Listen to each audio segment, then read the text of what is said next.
It's a small ATV. I doubt we'll be able to find even a VIN on this thing.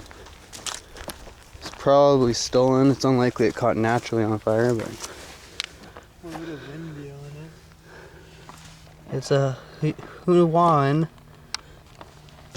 Did you It's find it? definitely, it was a motor, but you're not gonna find a VIN on it, I don't think. Oh yeah.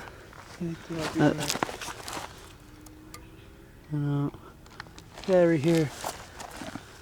I can't get it though. Date 0502, so it's the 5th month of. I think it says LNACF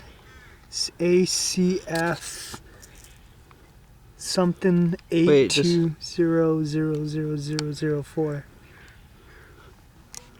Manufactured by.